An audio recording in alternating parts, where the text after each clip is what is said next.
अच्छा मुझे ये बताओ, हमने प्लैंक कांस्टेंट की जो अपने वैल्यू क्या लिखे थे 6.36, वो अप्रोक्सीमेट वैल्यू है। कहीं कहीं पे आप लोगों को 6.626 इंटू 10⁻⁻34 ये भी देखने को मिलेगा। ठीक है, घबराना नहीं, इसको राउंड ऑफ करके मैंने आपको लिखा है 6.36 लिखा है। हाँ तो फिर उसको 626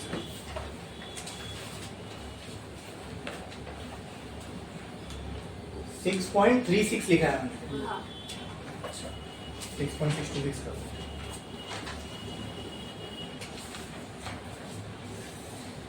अब हम लोग स्टार्ट करने जा रहे हैं फोटो इलेक्ट्रिक इफेक्ट। ठीक है, तो एक लाइन छोड़ो, स्टार डालो और लिखो फोटो इलेक्ट्रिक इफेक्ट। पहले क्या होता है उसका मैं आपको डेफिनेशन दे देता हूं, उसके बाद इसमें आगे बढ़ेंगे।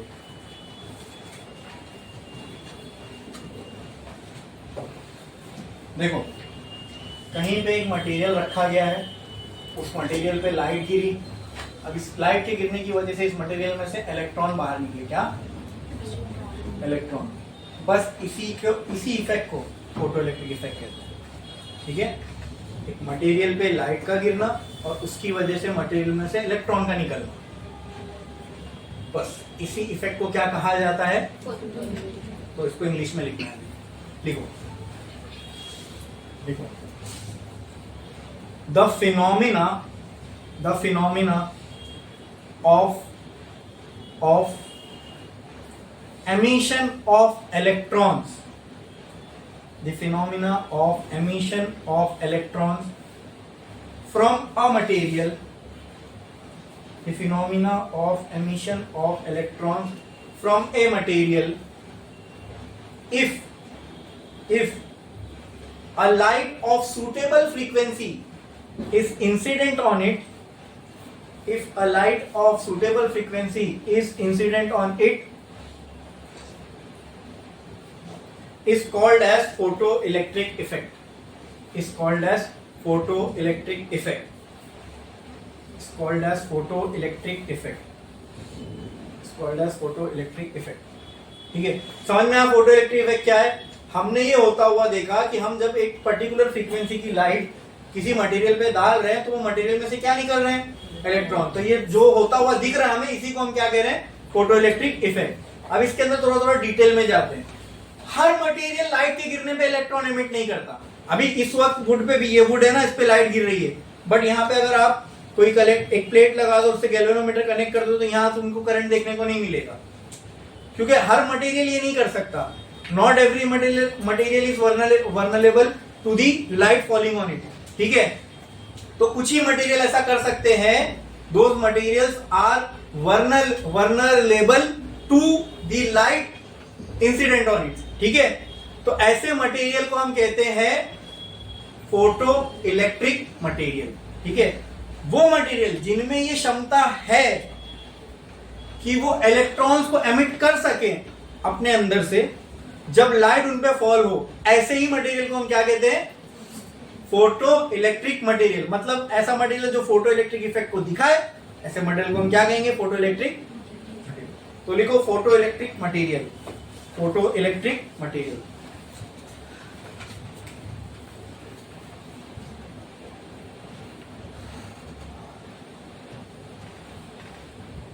लिखो photoelectric material.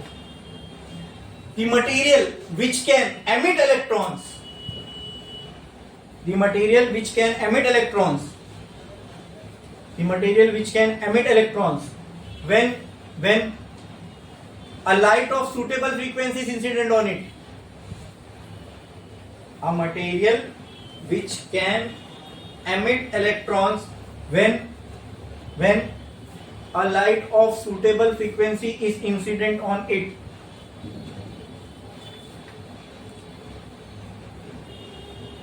is called as photoelectric material. ऐसे मटेरियल को हम क्या कहेंगे? Photoelectric material. ठीक है, तो ये जो आपको मटेरियल दिख रहा है ये क्या है? Photo electric material. समझे? ठीक है, हर मटेरियल ये नहीं कर सकता कि उस पर लाइट डालो तो इलेक्ट्रॉन फेंकने लगे। अब इलेक्ट्रॉन फेंकने लगा तो उस इलेक्ट्रॉन को यूज करके हम इलेक्ट्रिसिटी बना सकते हैं ना, तो ये हर मटेरियल नहीं कर सकता, वरना हर मटेरियल से बन सकती थी। क्लियर है? ठीक है। अच्छा, मटेरियल पे लाइट को इंसिडेंट करने से मटेरियल में से क्या निकल रहे हैं? इलेक्ट्रॉन्स। ठीक है, ये इलेक्ट्रॉन्स क्यों निकले? क्यों निकले? फोटोन जाके उन पे हिट किए होंगे, और इस फोटोन का हिट करना और इलेक्ट्रॉन का यहां से निकलना, इस पूरे इफेक्ट को हम क्या कह रहे हैं? Photo electric effect. तो इसीलिए इन इलेक्ट्रॉन्स का नाम पड़ा फोटो इलेक्ट्रॉन्स। ये जो इलेक्ट्रॉन निकल रहे हैं ना फोटो इलेक्ट्रिक मटेरियल में से, है वे ये नॉर्मल इलेक्ट्रॉन ही, पर क्योंकि हम इनको फोटो इलेक्ट्रिक इफेक्ट के अंदर पढ़ रहे हैं तो इनको हमने एक स्पेशल नाम दे दिए, these electrons are photo electron. ये इलेक्ट्रॉन और कोई फोटो इलेक्ट्रॉन और नॉर्मल इलेक्ट्रॉन में कोई फर्क है क्या? नहीं, बस ये फोटो इलेक्ट्रिक इफेक्ट के अंदर हम देख रहे हैं कि इलेक्ट्रॉन फोटो इलेक्ट्रिक मटेरियल से निकल रहे हैं, तो जो इलेक्ट्रॉन फोटो इलेक्ट्रिक मटेरियल में से निकल रहे हैं उन इलेक्ट्रॉन को हम कह रहे हैं, ये क्या है? Photo electrons. ठीक है, लिखो नेक्स्ट फोटो इलेक्ट्रॉन्स, स्टार लिखो photo electron.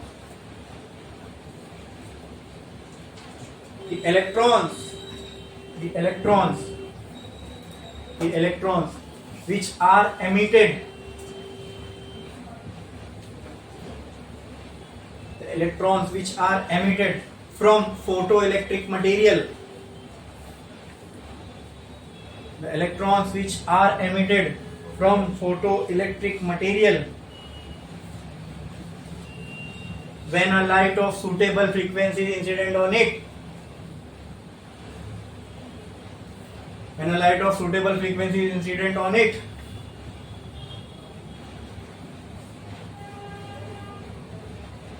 are called as photoelectron, are called as photoelectron, are called as photoelectron, are called as photoelectron। ठीक है, अच्छा अब हमने क्या किया, ये इलेक्ट्रॉन निकल रहे ना यहाँ से, तो हमने क्या किया, इसके सामने एक प्लेट लगा दी। इस प्लेट को हमने नाम दिया कलेक्टर प्लेट। क्या नाम दिया? इसका नाम कलेक्टर प्लेट क्यों है? इसके काम से ये उन इलेक्ट्रॉन्स को कलेक्ट कर रहा है जो यहाँ से एमिट हो रहा है। ठीक है, इस कलेक्टर प्लेट के आगे मैंने एक गैल्वेनोमीटर अटैच कर दिया और मैंने देखा कि वो गैल्वेनोमीटर डिफ्लेक्ट हुआ। इसका मतलब क्या हुआ होगा? इसका मतलब ये हुआ होगा कि इलेक्ट्रॉन यहाँ से निकले और इस कलेक्टर प्लेट के थ्रू यहाँ पे फ्लो हो गए, तो इसकी वजह से गैल्वेनोमीटर ने क्या डिटेक्ट किया? Current. Flow of electron is current. बोलो क्लियर है? समझ में आया? अब ये जो करंट इसमें फ्लो हुआ किसकी वजह से हुआ? इलेक्ट्रॉन। ठीक है, ठीक है, और ये इलेक्ट्रॉन यहां पे किस वजह से आए? फोटो इलेक्ट्रिक इफेक्ट की वजह से। इन इलेक्ट्रॉन को हमने क्या नाम दिया? अब इन इलेक्ट्रॉन की वजह से जो यहां करंट बनेगा उसको हम कह रहे हैं फोटो करंट। वही करंट है जो अभी भी यहां फ्लो हो रहा है, मतलब ये फोटो इलेक्ट्रिक इफेक्ट में देख रहे हैं, इसलिए हमने इसको एक स्पेशल नाम दे दिया, फोटो करंट। क्लियर है? ठीक है, नेक्स्ट एक लाइन छोड़ो, स्टार्ट लिखो photo current.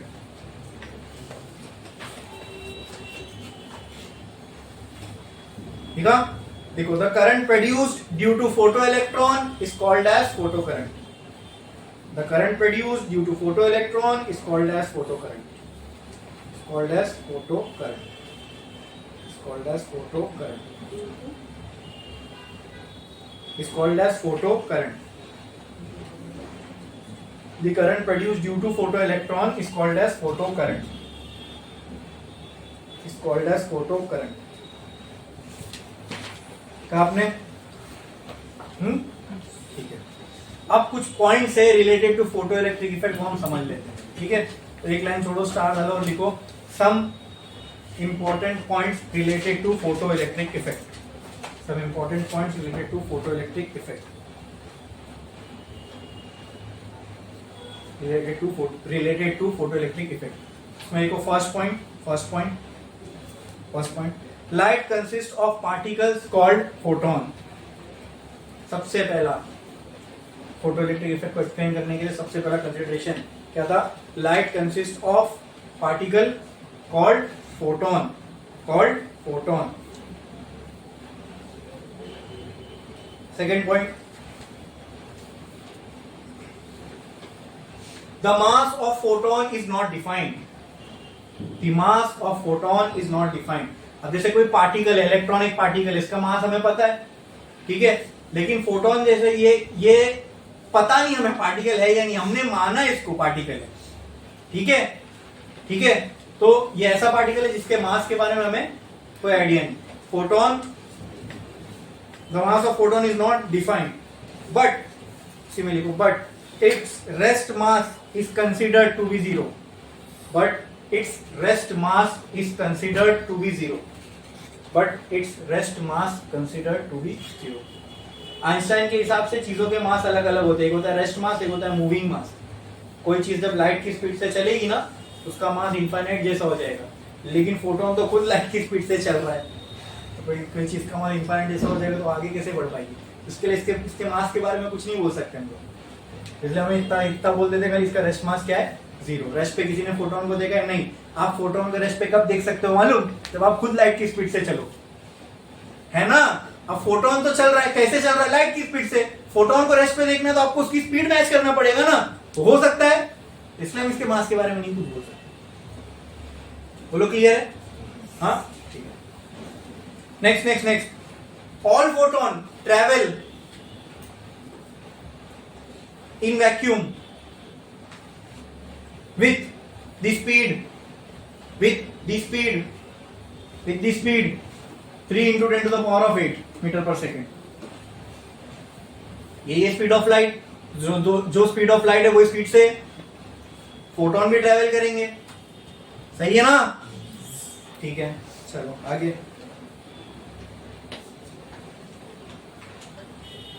Photons are neutral in nature, यानी फोटोन वोटोन के ऊपर कोई चार्ज फार्ज नहीं है, पॉजिटिव नेगेटिव ये सब की कोई झंझट मारी नहीं है. अब ऐसे क्वांटम लेवल पे हम एक और चीज पढ़ते हैं, इलेक्ट्रॉन, प्रोटॉन, तो इनके पास मास भी है, चार्ज भी है. फोटोन में हमें ये सब की टेंशन लेने की जरूरत नहीं है. ठीक है, बोलो क्लियर है? Photon is that fundamental material जिसको हम मान रहे जिससे लाइट बनी है, ऐसे ही समझ लो. हमारे अंदर कोई फंडामेंटल चीज क्या है? इलेक्ट्रॉन. हम फोटोन से बने हैं क्या? नहीं. हमारे अंदर जो फंडामेंटल चीज है दैट इज क्वांटम लेवल पे हमारे अंदर जो चीज है वो क्या है? Electrons, protons. ठीक है, और भी बहुत फंडामेंटल पार्टिकल होते हैं, फर्मियॉन्स, ये वो. ठीक है, उसमें हमको जाना नहीं. नेक्स्ट. ईच फोटोन, क्या ये फोटोन वो क्वांटा जैसा ही है प्लैंक का? तो क्या हर फोटोन के पास क्या होगी? बोलो. सिर्फ एनर्जी बोलना ठीक होगा? Yes. Every photon will have some fixed amount of energy and that energy will be equal to what? कैसे निकालूंगा उसको? हर फोटोन के पास इक्वेशन के टर्म्स में yes h new amount of energy है. वेरी गुड, क्या बात है. ठीक है, लिखो आगे, लिखो. Each photon has fixed amount of energy in it.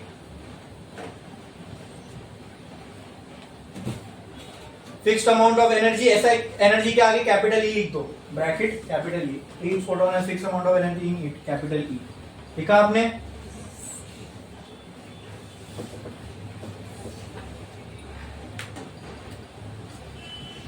लिखा? And that capital E is equal to either h nu और E equal to h c by lambda.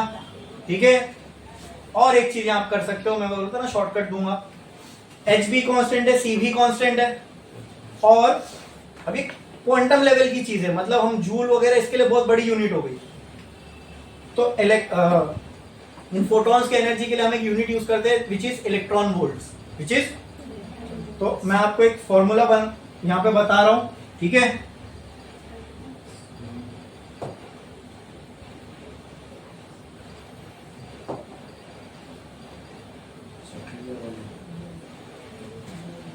हाँ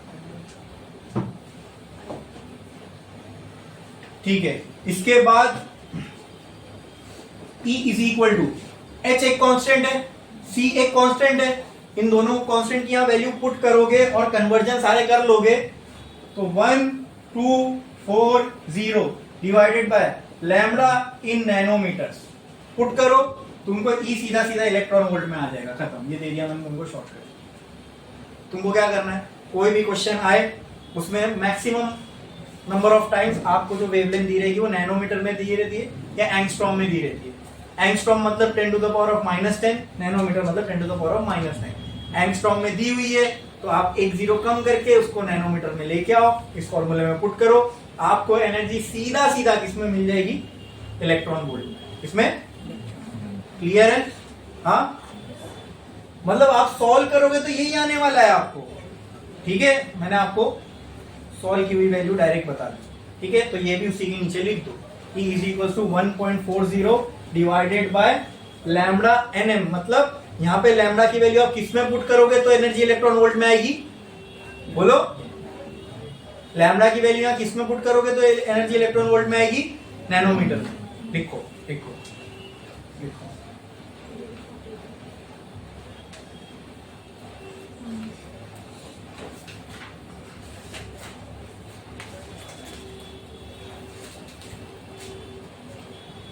लिखा आपने?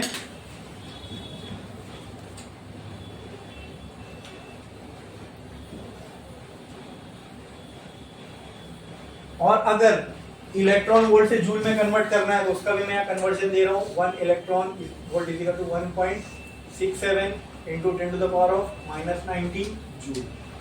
ठीक है, इलेक्ट्रॉन वोल्ट में आपके पास वैल्यू आ गई। अगर आपको जूल में कन्वर्ट करना है तो आप डायरेक्टली इससे मल्टीप्लाई कर दो। ठीक है, कन्वर्जन फैक्टर भी वहीं पे लिख दो, काम आएगा। मेन फॉर्मूला तो यही है। ये अगर फ्रीक्वेंसी दी हुई है डायरेक्ट ये यूज करो, अगर वेवलेंथ दी हुई है तो डायरेक्ट ये यूज करो। अगर वेवलेंथ नैनोमीटर में दी हुई है तो आपका कैलकुलेशन पार्ट बच जाएगा ये फॉर्मूला यूज करने से, वरना आप इसमें वेवलेंथ पुट करोगे सॉल्व कर करके आपको यहीं आना है। ठीक है, अगर आपको वेवलेंथ नैनोमीटर में दी हुई है और एनर्जी इलेक्ट्रॉन वोल्ट में डायरेक्ट चाहिए तो यहां पर वैल्यू डायरेक्ट पुट करो, आंसर आ जाएगा। समझे? नेक्स्ट नेक्स्ट नेक्स्ट पॉइंट लिखो।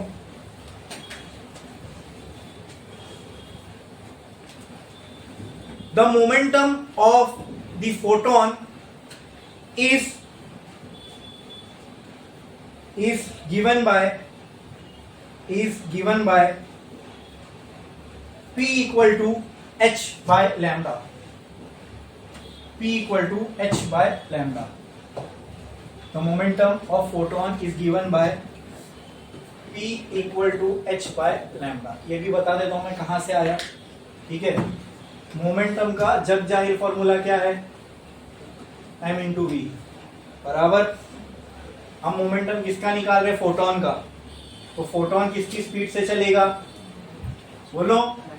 तो यहाँ v की जगह स्पीड ऑफ लाइट आ गया। अरे बोलो, क्लियर है? हाँ, आइंस्टाइन की ही एक इक्वेशन है E इक्वल टू mc²।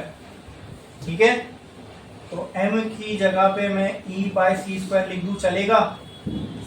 हाँ, तो कहना है right, P is equal to m की जगह E/c² इंटू c, ये c ये स्क्वायर। तो P मोमेंटम किसके बराबर बचा, E/c। बोलो, इतना क्लियर है? इतना क्लियर है? क्या एनर्जी का अभी अभी हमने फॉर्मूला निकाला था, energy is equal to hc/λ। तो यहां से मैं c की वैल्यू क्या पुट कर सकता हूं, बोलो। E λ/h is equal to c। मैं c की जगह वो पुट करूं, चलेगा? हाँ, या E की जगह पे डायरेक्ट hc/λ पुट कर दो। hc ये E की जगह पर मैं p इक्वल टू हटाओ, p इक्वल टू क्या मैं इसको ऐसा लिख सकता हूं, E इंटू 1/c। ये देखो इसको हाँ, E की जगह पर मैं ये पुट कर देता हूं hc/λ इंटू 1/c। ये c p क्या बच रहा है, आ गया ना मोमेंटम h/λ के बराबर, वही तो लिखे हमने। हाँ, ये कुछ मुश्किल था समझना। फोटो इलेक्ट्रिक इफेक्ट किसकी उपज है, आइंस्टाइन की। इसलिए यहाँ पे इक्वेशन भी देखो आइंस्टाइन की यूज किया मैंने, E इक्वल टू mc²। ठीक है, ये इक्वेशन थी जिसके वजह से एटम बॉम्ब पॉसिबल हो पाया। ठीक है, इसको हमें पढ़ना है कहाँ पे ना, आगे एक चैप्टर आएगा एटम मॉलिक्यूलर न्यूक्लियर, वहां पे।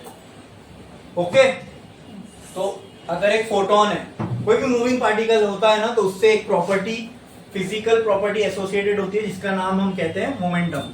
ठीक है, तो photon is also moving thing, उसका भी कुछ मोमेंटम होगा, बट उसके मास के बारे में हमें कोई आइडिया नहीं है। लिखा था ना हमने, हाँ, तो हमने कुछ तिगड़म लगाया और उसका फोटोन का फिर भी हमने फॉर्मूला निकाला, that is h by lambda. चलो क्लियर है। अच्छा, इसके मोमेंटम को हम ऐसा भी लिख सकते हैं ना, p equal to h new.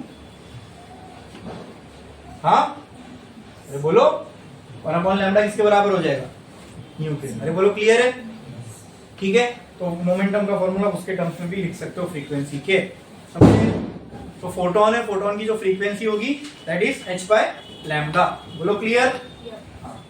Next point. अब जैसे कि फोटो इलेक्ट्रिक इफेक्ट में क्या था, फोटोन आया और इलेक्ट्रॉन से टकराया। तो electron is a matter particle, है ना। मैटर जिससे बना है वो क्या है, इलेक्ट्रॉन, यानी ये मैटर की प्रॉपर्टी है क्या, इलेक्ट्रॉन। तो कोई भी फोटोन अगर किसी मैटर वाले मटेरियल से टकराता है तो कोलिजन होता है। ये कोलिजन हमेशा परफेक्टली इलास्टिक होगा। क्या होगा, पता है परफेक्टली इलास्टिक होने से क्या होता है, फिर मोमेंटम रिमेन्स कंजर्व। ठीक है, initial momentum will be equal to final momentum. लिखो all the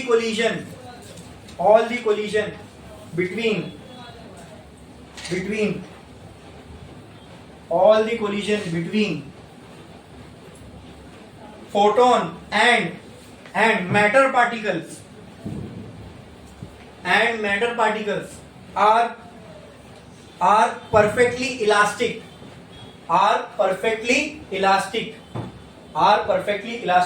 which means initial momentum is equal to final momentum। ऐसा लिख दो, मोमेंटम को हम p से रिप्रेजेंट करते हैं। ठीक है, which means pi is equals to pf।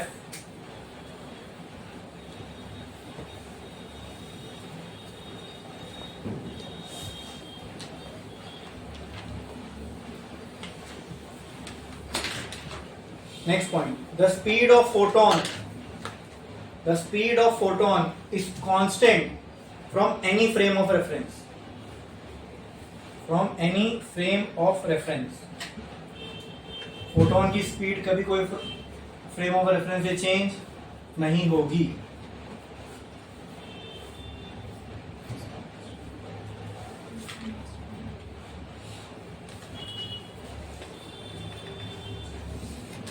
ठीक है,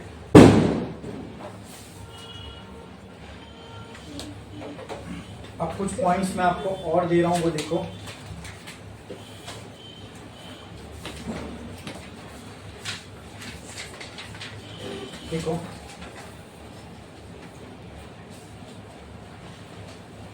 देखो एक लाइन छोड़ो, स्टार डालो, और ये तो कुछ पॉइंट थे जो आपको समझने थे।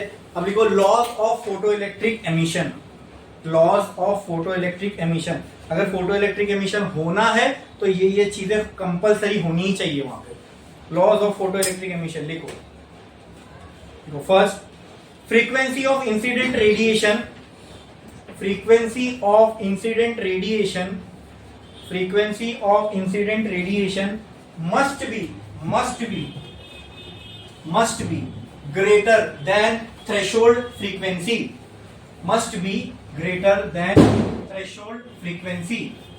must be greater than threshold frequency।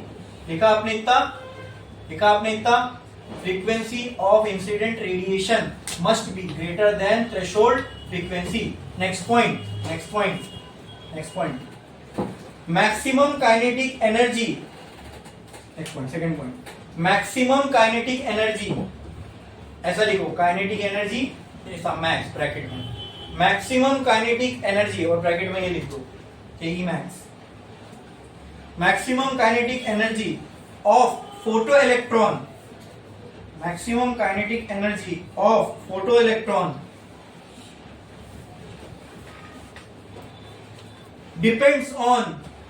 depends on frequency of photon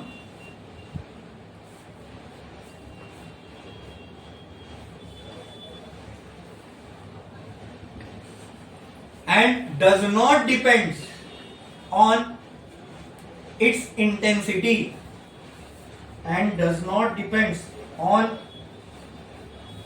its intensity. Next point, number of photoelectrons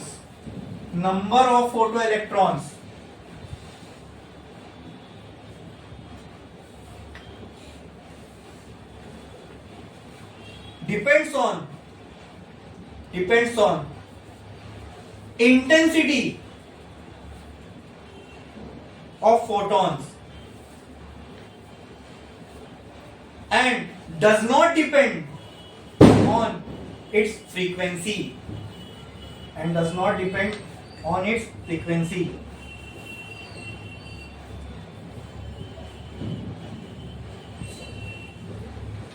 Photoelectric effect, next point. Photoelectric effect is an instantaneous process. That's simple. Photoelectric effect is instantaneous.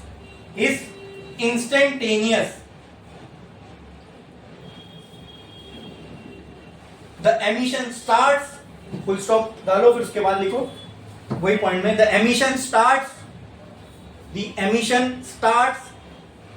as soon as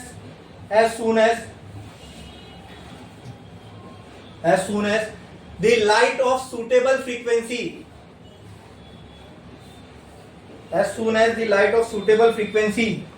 is incident on the material.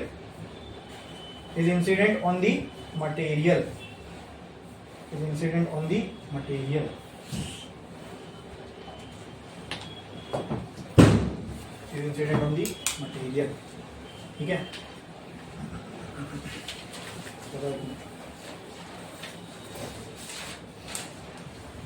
Some points related to photoelectric effect जो हमने देखा, उसमें पहला point क्या था, light consist of particle called photon. हमने explain कर चुके. जो चीजें मैंने आपको बताया बस वही चीज हमने एक सिस्टमैटिक ऑर्डर के अंदर लिखी है कि अगर एग्जाम में हमें फोटोइलेक्ट्रिक इफेक्ट एक्सप्लेन करने को आया तो हम ये सारे पॉइंट्स लिख सकते हैं. ठीक है. Next, mass of photon is not defined, यानी ये कुछ बातें हैं जो हमें फोटोइलेक्ट्रिक इफेक्ट में आगे बढ़ने से पहले मालूम होना जरूरी है, तभी हम फोटोइलेक्ट्रिक इफेक्ट को अच्छे से समझ सकते हैं. ठीक है. और इनमें से कुछ पॉइंट अगर आपको यूज आया तो आप एग्जाम में भी लिख सकते हो फोटोइलेक्ट्रिक इफेक्ट से रिलेटेड. क्यों मास ऑफ फोटोन नॉट डिफाइंड है वो मैंने आपको बताया. ठीक है. बट उसका जो रेस्ट मास है हम क्या कंसीडर करके चलते हैं, 0. सारे ही फोटोन क्या है, ईएम वेव्स ही तो है, लाइट ही तो है. तो जो फोटोन उसी स्पीड से ट्रेवल करेंगे जिस स्पीड से लाइट करती है, जो कि कितनी है 3 × 10⁸. वही हमने लिखा. Photons are neutral in nature, कोई चार्ज नहीं होता इन पे. आगे उनका हमने मैथमेटिकल रिलेशन लिखा. नेक्स्ट, मोमेंटम ऑफ फोटोन क्या होता है, h/λ. ठीक है.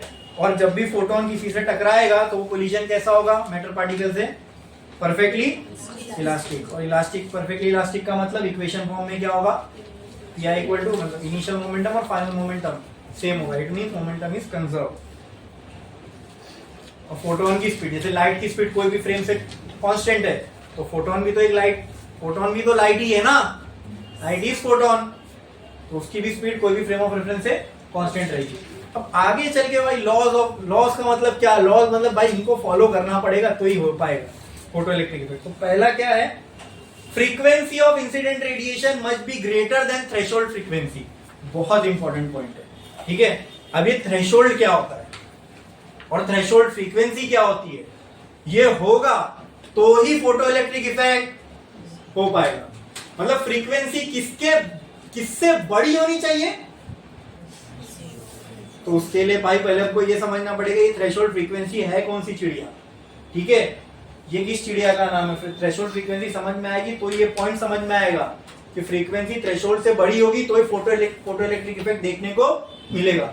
अच्छा, फोटोइलेक्ट्रिक इफेक्ट देखने को मिलेगा मतलब इलेक्ट्रॉन का एमिट होना लाइट के गिरने पे, इसी को फोटोइलेक्ट्रिक इफेक्ट बोलते हैं. अगर लाइट गिर रही है और इलेक्ट्रॉन एमिट नहीं हो रहे तो क्या फोटोइलेक्ट्रिक इफेक्ट हुआ. तो मतलब इलेक्ट्रॉन तभी एमिट होंगे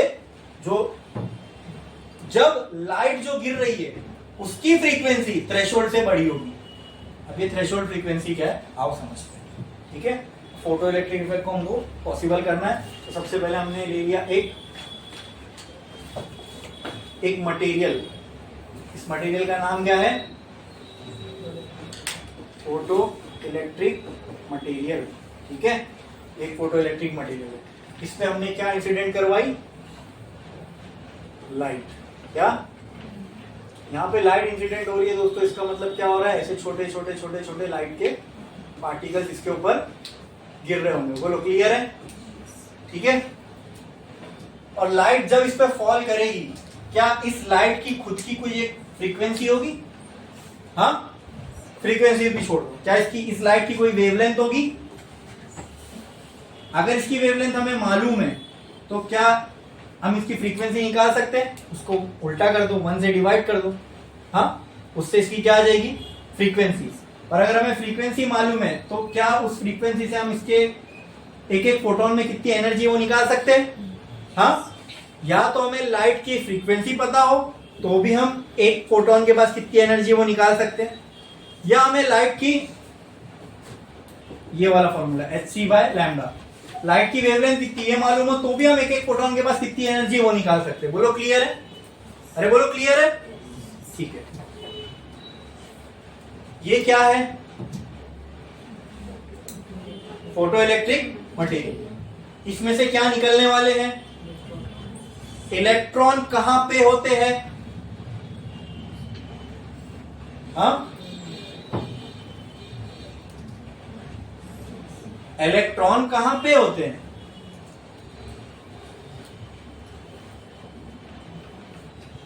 एटम्स में। और कहीं में होते हैं क्या इलेक्ट्रॉन? एटम का है इस मटेरियल में, तभी तो इसमें से इलेक्ट्रॉन बाहर निकलेंगे ना, ठीक है। तो इस मटेरियल का जो सरफेस है, मान लो यहां पर एक एटम, यहां पर एक, यहां पर एक, यहां पर एक एटम है, ठीक है। कोई भी एक एटम को मैंने ले लिया, देखो ये वाले एटम को मैंने यहां लेके जूम कर लिया सपोज, ठीक है।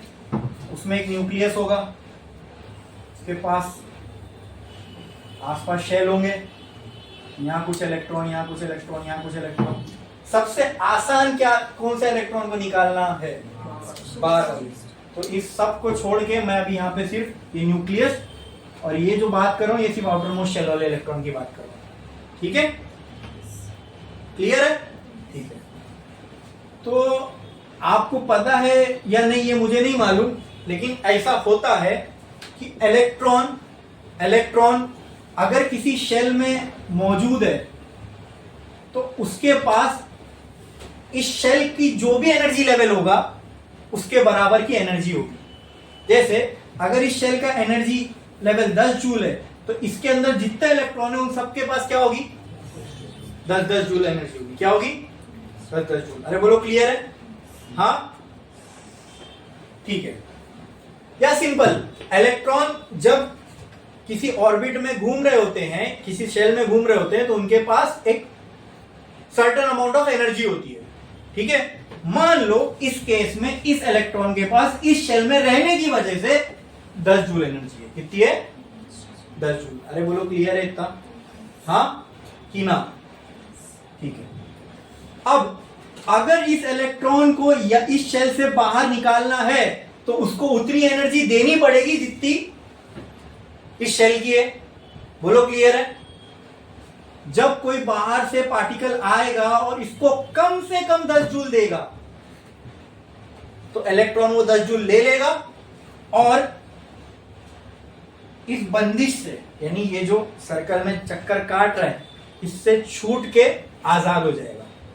That is called as free electron, ठीक है। इलेक्ट्रॉन का फ्री होना। बोलो क्लियर है? बोलो क्लियर है? तो अगर इस शेल की एनर्जी या ये एनर्जी लेवल 10 जूल का है तो यहां पर घूमने वाले सारे इलेक्ट्रॉन के पास कितनी एनर्जी होगी? 10 जूल। समझने के लिए बोल रहा हूं। तो अगर इस इलेक्ट्रॉन को यहां से निकालना है तो इसको कितनी एनर्जी देना पड़ेगा? 10 जूल। 9 जूल दूं अगर मैं इस इलेक्ट्रॉन को तो ये निकलेगा यहां से। 8 जूल दूं तो, 5 जूल दूं तो, 11 जूल दूं तो निकल तो जाएगा और 1 जूल इसके पास क्या आ गई? एक्स्ट्रा। क्या आ गई? तो 1 जूल का करेगा क्या? हाँ, लेके भागेगा। क्या करेगा? लेके। और जब कोई चीज मोशन में होती है तो उसके पास कौन सी एनर्जी होती है? कौन सी? तो वो 1 जूल इसकी काइनेटिक एनर्जी में कन्वर्ट हो जाएगी। समझे कि नहीं समझे? समझे? मान लो यहाँ पे ये इलेक्ट्रॉन है, अरे इलेक्ट्रॉन निकलेगा तभी तो करंट फ्लो होगा, बराबर। ये लाइट की पार्टिकल यहाँ आ तो गए, लेकिन ये इलेक्ट्रॉन निकाल ही नहीं पा रहे, तो कोई मतलब है कि इनको यहाँ फॉल करवा के? नहीं। अच्छा, ये इलेक्ट्रॉन को निकालना तो है, लेकिन निकाल के यहीं थोड़ी छोड़ना है, ये निकल के यहाँ पे भी जाने चाहिए, और वो जाने के लिए इलेक्ट्रॉन को यहाँ से यहाँ ट्रेवल करना पड़ेगा, उसके लिए उसको वेलोसिटी चाहिए, उसके लिए काइनेटिक एनर्जी चाहिए, तो कहां से मिलेगी? समझ में आ रहा है? ठीक है। तो अभी फिलहाल हम लोग इस पे स्टिक रहते हैं कि मान लो एक इलेक्ट्रॉन है, वो आउटर मोस्ट शेल में, उस आउटर मोस्ट शेल में एनर्जी की जो वैल्यू है वो 10 जूल है, तो उस हिसाब से इस इलेक्ट्रॉन के पास भी कितनी जूल है? 10। कितनी जूल है? ठीक है, लेकिन ये नेगेटिव में होती है। नेगेटिव का मतलब ये उधार लेके बैठा है। अब यही समझ लो, इसको ये यहां से, इसको यहाँ रहना पसंद नहीं है, इसको यहाँ से भागना है, तो पहले इसको ये उधार चुकाना पड़ेगा। ये -10 जूल का उधार लेके बैठा है, ठीक है। अब ये +10 जूल को आके इसको दे दे, तो फिटूस 10 जूल आगे इसके पास पॉजिटिव में, ये दे देगा 10 जूल एटम को, चल भाग ले तेरे 10 जूल। और अब ये क्या हो गया? आजाद, फ्री। लेकिन फ्री होके यहीं पड़ा है, क्योंकि उसके पास एक्स्ट्रा कोई एनर्जी नहीं है कि वो यूज करके कहीं जा सके। जैसे मान लो तुम्हारे ऊपर 10 करोड़ रुपए का कर्जा है, किसी ने तुमको 10 करोड़ रुपए दे दिया, तो हो गया, तुम फ्री हो गए अब कर्ज से। लेकिन अब क्या करोगे? अब तुम्हारे पास 1 रुपया भी नहीं है, लेकिन कोई तुमको 100 करोड़ दे दे, तो 10 करोड़ तुम कर्जा चुका के बाकी 90 करोड़ का कुछ तो करोगे। हाँ, हाथ पैर मारोगे, यहाँ वहां जाओगे, दुनिया घूमोगे या कुछ बिजनेस करोगे।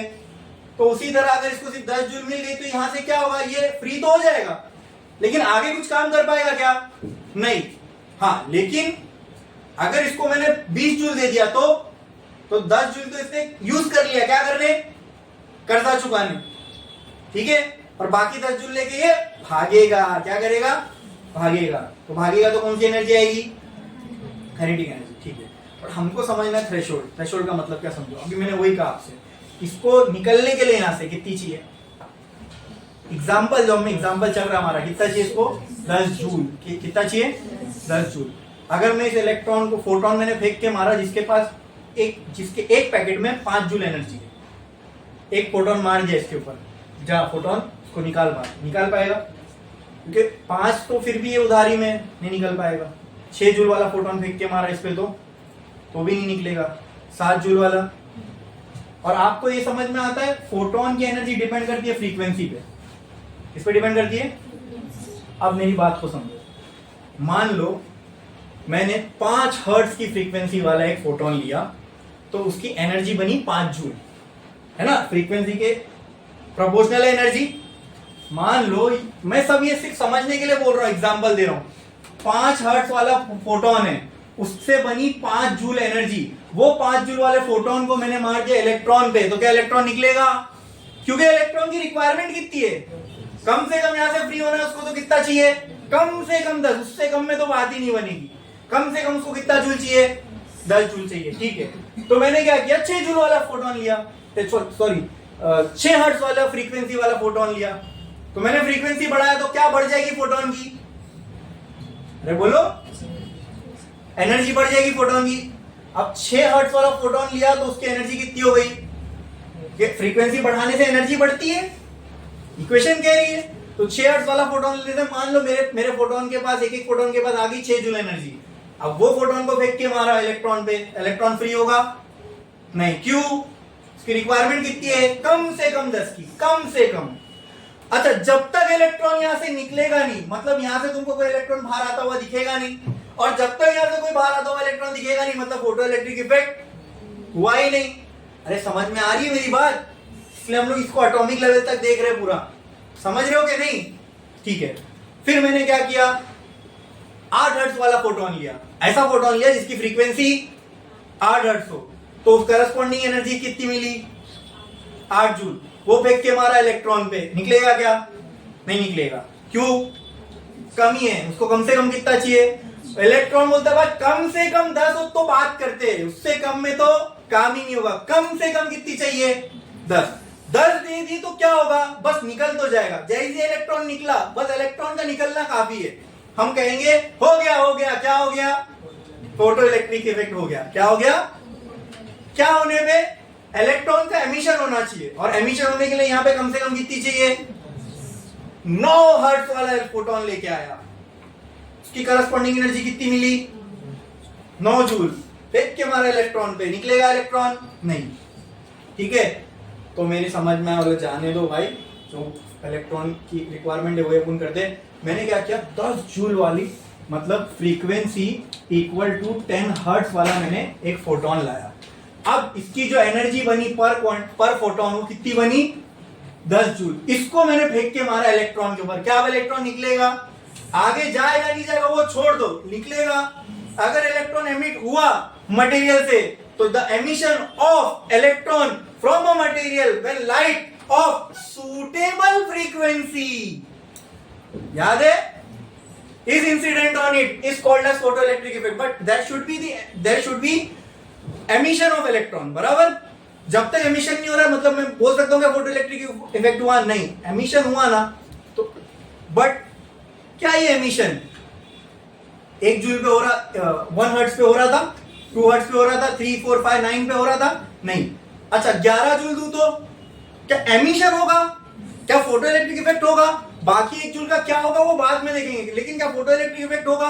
12 जूल दूं तो, 12 हर्ट्ज दूं तो, 20 हर्ट्ज दूं तो, अगर 100 हर्ट्ज वाला फोटोन दूं तो होगा। कोई डाउट है इसमें, डाउट कहां पे था, कम पे। अच्छा तो क्या ये आपको समझ में आ रहा है, कम से कम कितनी फ्रीक्वेंसी चाहिए, 10 कि फोटोन निकले, इलेक्ट्रॉन निकले, मतलब कम, अगर photo electric effect just start करना है तो कम से कम कितनी फ्रीक्वेंसी वाला एक फोटोन चाहिए, 10। अभी मैंने एग्जांपल लिया तो हर केस में ऐसा अपने को देखने को मिला, जब हमने लाइट इंसिडेंट करवाया मटेरियल पे तो इंसिडेंट करवाते ही हमें इलेक्ट्रॉन का एमिशन देखने को नहीं मिला, ठीक है। कोई भी फ्रीक्वेंसी पे इलेक्ट्रॉन एमिशन नहीं होगा, एक पर्टिकुलर मतलब फ्रीक्वेंसी की वो कम से कम वैल्यू, समझो यहां से इस एग्जांपल से, फ्रीक्वेंसी की वो कम से कम वैल्यू जहां पर फोटो इलेक्ट्रिक इफेक्ट स्टार्ट हो, उस वैल्यू को फ्रीक्वेंसी की कहा जाता है थ्रेशोल्ड फ्रीक्वेंसी। थ्रेशोल्ड का मतलब कम से कम, ठीक है। अगर मान लो मेरे को कहीं पढ़ाने जाना है और सामने वाले ने मेरे को एक अमाउंट बोला कि सर आप इतना अमाउंट लो, तो अगर वो मेरी भी एक लिमिट है कम से कम की कि मुझे इतना चाहिए, मैं अगर उसको बोलूं सर ये तो मेरा थ्रेशोल्ड भी नहीं है, इसका मतलब कि कम से कम भी नहीं है मेरा ये, कि अगर आप कम से कम इतना बोलते तो मैं सोच सकता करने का, अभी थ्रेशोल्ड से भी कम है तो सवाल ही पैदा नहीं होता करने का। समझ में आया, हाँ। थ्रेशोल्ड फ्रीक्वेंसी का मतलब क्या, वो कम से कम फ्रीक्वेंसी, ठीक है, वो कम से कम फ्रीक्वेंसी या वो वैल्यू, थ्रेशोल्ड का मतलब वो पर्टिकुलर वैल्यू जिसके नीचे जाने से, जिसके नीचे, अगर थ्रेशोल्ड फ्रीक्वेंसी के नीचे फ्रीक्वेंसी की वैल्यू है तो फोटो इलेक्ट्रिक इफेक्ट होगा ही नहीं, थ्रेशोल्ड पे स्टार्ट होगा, और थ्रेशोल्ड से ज्यादा हो तो होता ही रहेगा। समझ में आया, इसलिए पॉइंट क्या लिखे हमने, frequency of radiation must be greater than threshold frequency, क्योंकि भाई हमें फोटो करंट चाहिए, और फोटो करंट के लिए इलेक्ट्रॉन को निकाल के वहीं रखने का कोई मतलब थोड़ी है। तो अगर मान लो एग्जांपल लो, अगर मैं 100 हर्ट्ज वाला फोटोन इस इलेक्ट्रॉन पे फेंक के मारूं, उसकी एनर्जी कितनी होगी, 100 जूल एग्जांपल के लिए। इलेक्ट्रॉन को कितनी चाहिए निकलने के लिए, बस 10 जूल चाहिए। बाकी 90 जूल का इलेक्ट्रॉन क्या करेगा, वो एनर्जी कन्वर्ट हो जाएगी इलेक्ट्रॉन की काइनेटिक एनर्जी में, और काइनेटिक एनर्जी में कन्वर्ट होगी तो लेके भागेगा इलेक्ट्रॉन, कहां भागेगा, जहां भी उसको हमें पहुंचाना है। बोलो क्लियर है। तो अगर मूविंग इलेक्ट्रॉन मिल गया तो क्या मिल गया, हमें करंट मिल गया। बोलो क्लियर है। क्या इस एग्जांपल से आपको यह समझ में आई दोस्तों कि हमें फ्रीक्वेंसी की एक कम से कम वैल्यू चाहिए, उससे कम चलेगी, जैसे यहां 10 की, कम से कम 10 चाहिए, 10 से कम, 10 से ज्यादा कितनी भी चल जाएगी। तो that minimum value of frequency at which photo electric effect just starts, that minimum value of frequency is called as threshold frequency. क्यों क्यों उसको ऐसा क्यों होता है? क्योंकि फ्रीक्वेंसी से एनर्जी चेंज होती है, ठीक है। तो एनर्जी जितनी इलेक्ट्रॉन को चाहिए वो एक पर्टिकुलर फ्रीक्वेंसी पे ही मिलेगी, उससे कम फ्रीक्वेंसी दोगे तो उतनी एनर्जी इलेक्ट्रॉन को मिल ही नहीं पाएगी, और नहीं मिलेगी तो बाहर निकलेगा ही नहीं। समझ में आया थ्रेशोल्ड फ्रीक्वेंसी क्या है?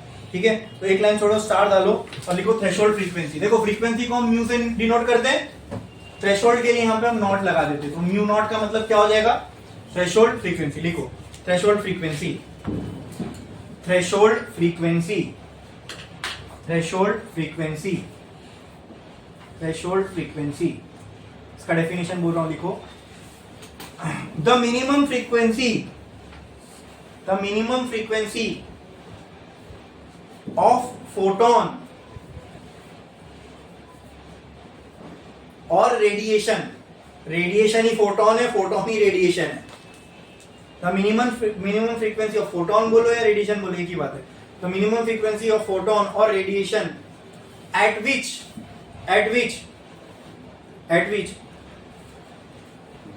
the photoelectric emission just starts, the photoelectric emission just starts is called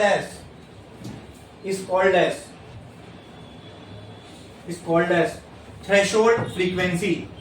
Threshold frequency is called as threshold frequency. अब ये पूरा कंसेप्ट समझ में आया थ्रेशोल्ड फ्रीक्वेंसी का? सब कुछ एनर्जी से रिलेटेड है।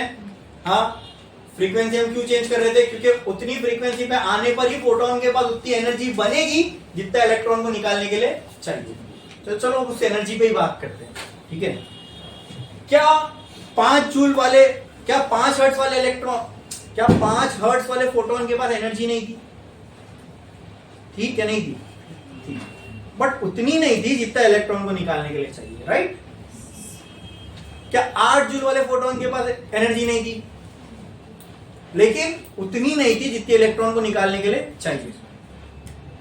क्या 15 जूल वाले इलेक्ट्रॉन, क्या 15 जूल वाले फोटोन के पास एनर्जी है? इतनी है कि इलेक्ट्रॉन को निकाल सके और निकालने के बाद भगा भी सके, ये भी है, ठीक है।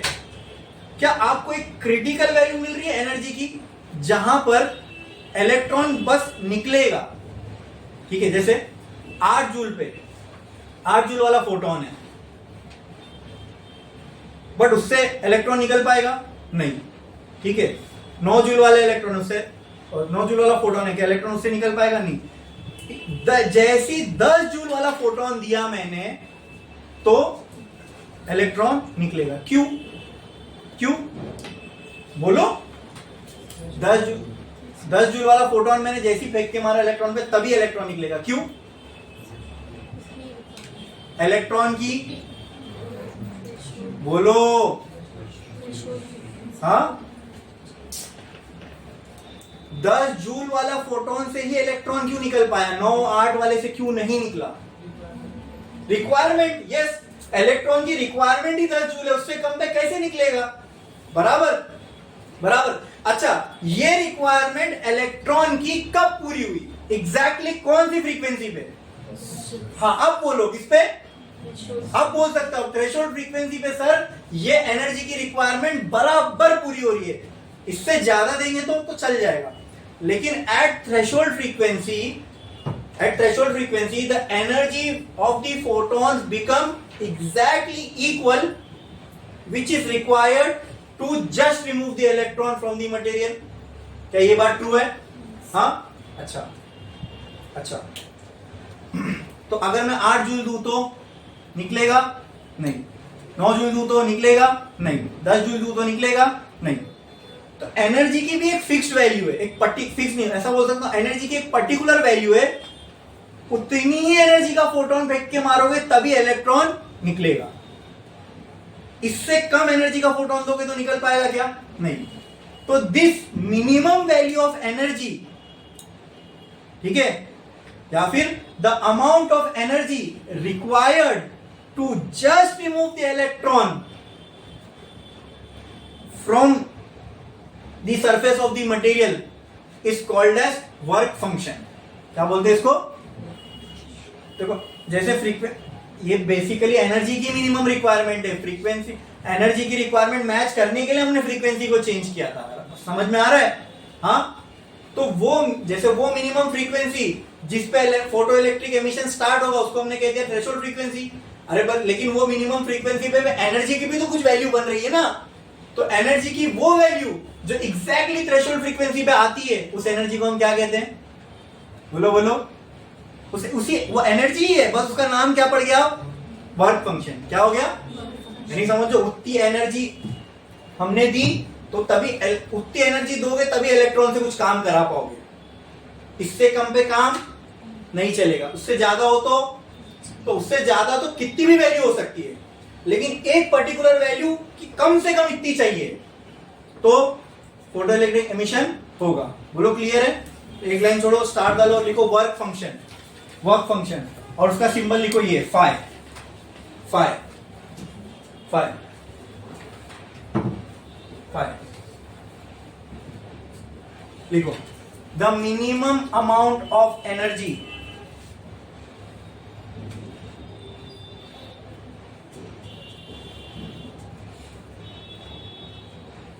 the minimum amount of energy required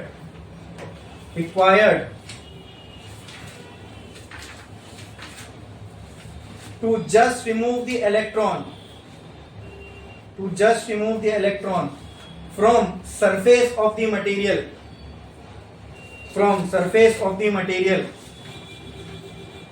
is called as work function.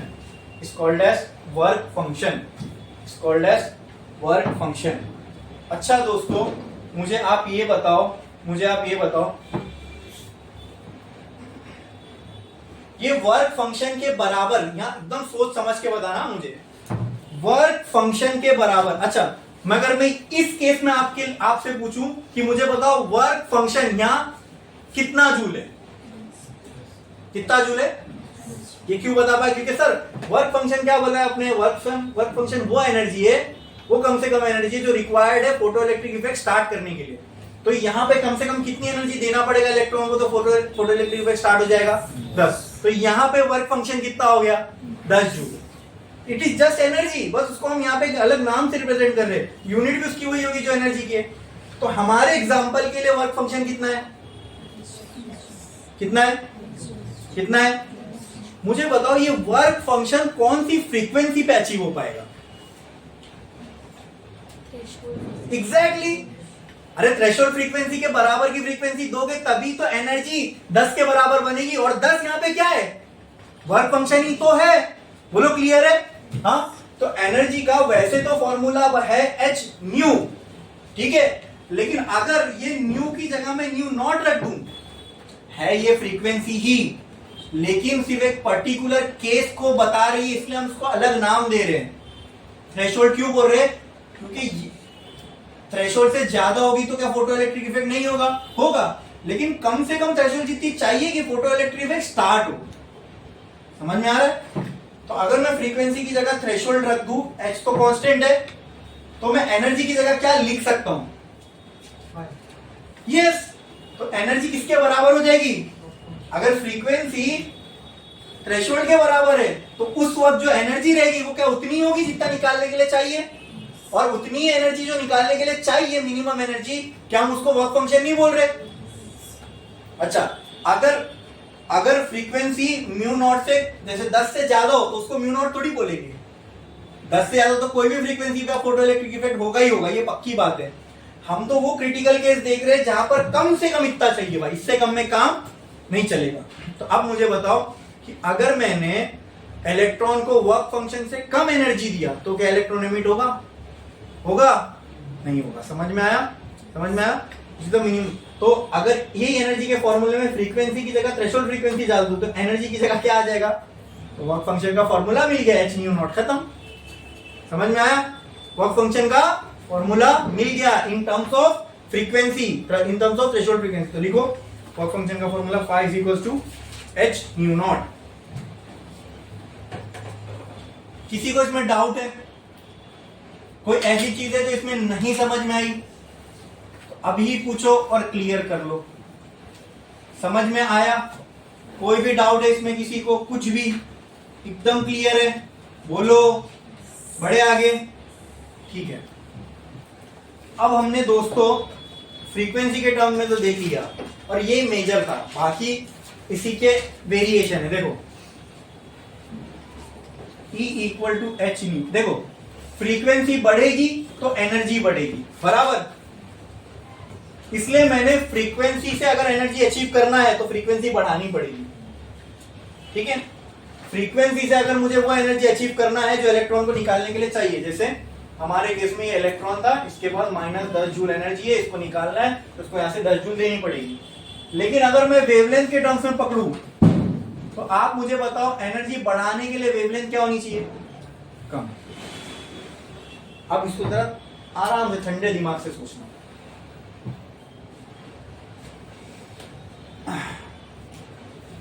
Frequency बढ़ाऊंगा तो एनर्जी बढ़ेगी, बराबर। तो मेरे को 10 जूल चाहिए, फ्रीक्वेंसी में 1 से चालू किया बढ़ाना, 1 2 3 4, तो मुझे जो एनर्जी भी बढ़ रही है 2 3 4, तो कम से कम 10 जूल, कम से कम 10 हर्ट्ज। फ्रीक्वेंसी के टर्म्स में अगर मैं बात करूं तो कम से कम 10 हर्ट्ज चाहिए, इससे कम नहीं चलेगी, ठीक है। क्योंकि 10 हर्ट्ज पे कितनी अच्छी हो रही है? 10 जूल। अब वेवलेंथ के टर्म्स में आ जाओ। वेवलेंथ अगर मैं कम करूं तो एनर्जी बढ़ेगी, हाँ बढ़ेगी। तो मान लो 100 नैनोमीटर पे मेरे पास लेट से 1 जूल एनर्जी है, ठीक है। तो 90 नैनोमीटर पे मेरे पास कितनी एनर्जी होगी? 2 जूल। 80 नैनोमीटर पे 3 जूल, है ना। वेवलेंथ कम करूंगा तो ये बढ़ती जाएगी। तो 70 नैनोमीटर पे 4 जूल। और मान लो ऐसी करते करते मेरे पास 10 नैनोमीटर पे 10 जूल आ गई। कितनी आ गई? 10 जूल। तो मेरे को ये बताओ कि मैं वेवलेंथ को बढ़ाता गया। अच्छा, और एक चीज अब मुझे बताओ, अगर मैं 5 नैनोमीटर कर दूं तो हो सकता है ये 20 जूल हो जाए। अगर मैं 1 नैनोमीटर कर दूं तो हो सकता है ये 50 जूल हो जाए, ठीक है। ठीक है, मुझे आप बताओ 1 2 3 4 5 6 किस केस में फोटो इलेक्ट्रिक एमिशन होगा? कौन से? ये 4 है, ये 5, ये 6 है।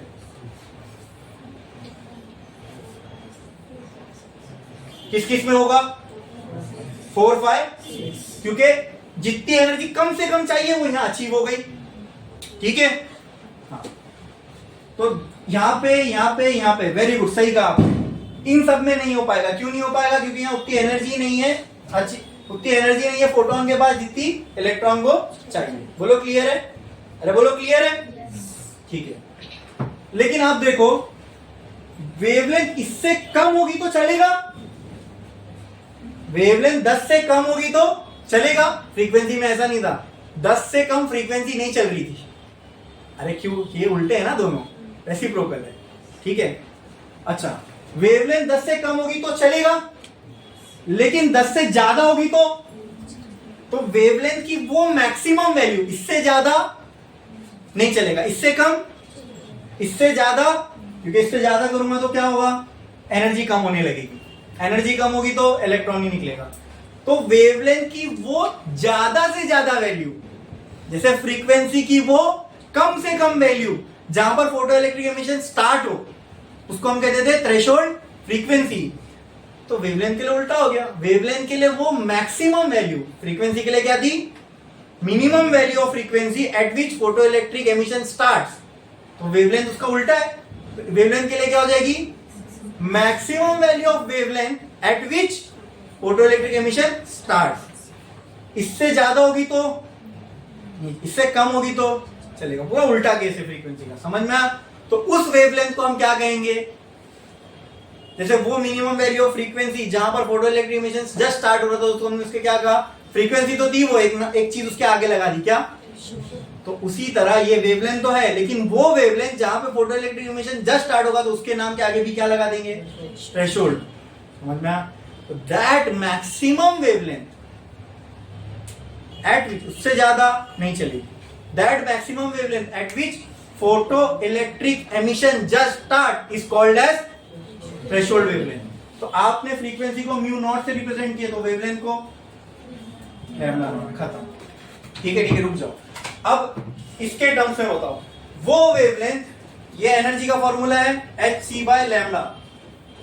अब अगर hc बाय लैम्डा अगर बराबर हो गया लैम्डा नॉट के, तो एनर्जी किसके बराबर हो जाएगी? हाँ, नाम से बोलो, नाम से। यस, अगर लैम्डा बराबर हो गया लैम्डा नॉट के, तो एनर्जी किसके बराबर हो जाएगी? उसके बराबर हो जाएगी जितना जस्ट निकालने के लिए चाहिए, और उस एनर्जी को हम क्या कहते हैं? तो क्या वर्क फंक्शन का formula in terms of lambda समझ में आ गया? क्लियर है? समझे? बोलो, कोई डाउट है इसके अंदर?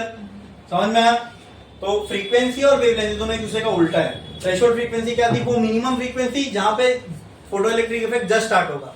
तो वेवलेंथ वो मैक्सिमम वेवलेंथ जहां photo electric effect just start होगा। उसी मैक्सिमम वेवलेंथ को हम क्या कहते हैं? क्या कहते हैं? Threshold wavelength. तो लिखो, threshold wavelength lambda naught bracket में, थ्रेशोल्ड वेवलेंथ ब्रैकेट में लैम्डा नॉट। और थ्रेशोल्ड वेवलेंथ से हम लोग को वर्क फंक्शन का एक और फॉर्मूला आ गया वेवलेंथ के टर्म्स में।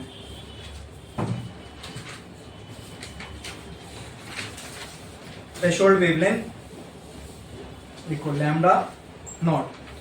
देखो, the maximum wavelength,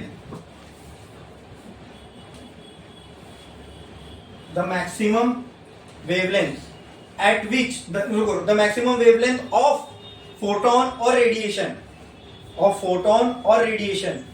at which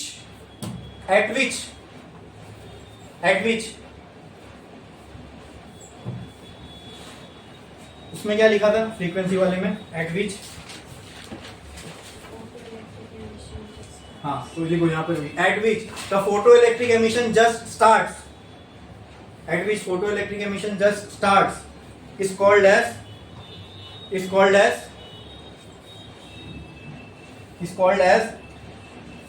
threshold wavelength। ठीक है, अब थ्रेशोल्ड वेवलेंथ के टर्म्स में वर्क फंक्शन का फॉर्मूला लिखो।